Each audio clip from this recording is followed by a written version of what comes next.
Hi mga kapangarap, nandito na naman po tayo sa bagong episode ng ating inabangang teleserye.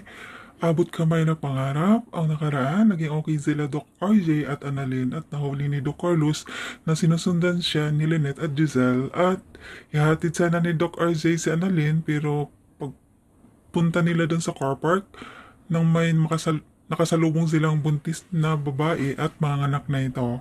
At ito na nga po. Kinausap ni Moira si Zoe, ayaw daw nito na inuutos-utusan lang ang isang magaling na doktor na si Dr. RJ. At di sumang-ayon si Zoe sa ina at sinabihan niya ang ina niya na huwag nagawa ng isyo kaya di siya nabibigyan ng bulaklak ang sama ng ugali niya.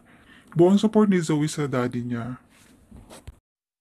Samantala, kinausap ni Annalyn ang babae habang hinihintay nila si Dr. RJ kasi bumili ito ng mga gamit.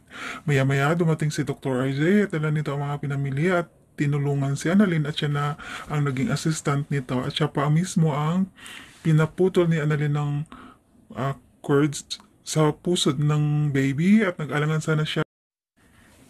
Dumating ang ambulance at sabi ni Dr. RJ dali nila sa FX ang babae at ang baby nito. Ayaw sana ni Annalyn sumama pero sinabi nito na siya na daw bahala kay Annalyn.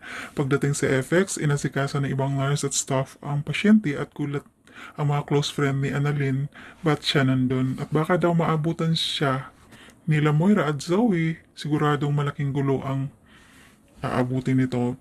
Pina-charge ni Annalyn ang kanyang phone kasi lobat ito at tinago nila si Annalyn nang pabalik na si Doc RJ parang hinanap niya si Annalyn pero di niya ito nakita nang biglang may nagring na phone na malapit sa sa kanya na nakapatong sa table at kay Annalyn pala yan. At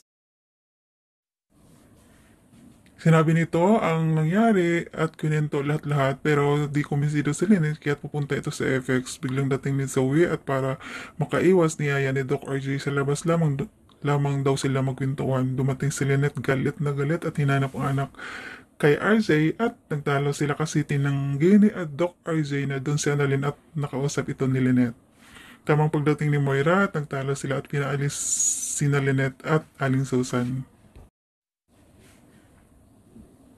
Biglang labas si Annalyn para kunin ang phone. Tama parating na pabalik sila Zoe at Doc Arya, tinago ulit siya ng mga kaibigan niya sa isang ward. Kaya walang nakita si Zoe, tama namang tawagan ni Lynette si Annalyn at nagring ang phone nito na nasa bag. Biglang tingin nila Zoe at Moira sa ward bed at nakita nila dito ang nurse na nakahiga habang hawak-hawak ang phone. Kunwari may tinatawagan nito. Habang si Annalyn naman pagkapang palabas at hindi napapansin nila Zoe ang pag-alis nito dahil sa tulong ng mga kaibigan.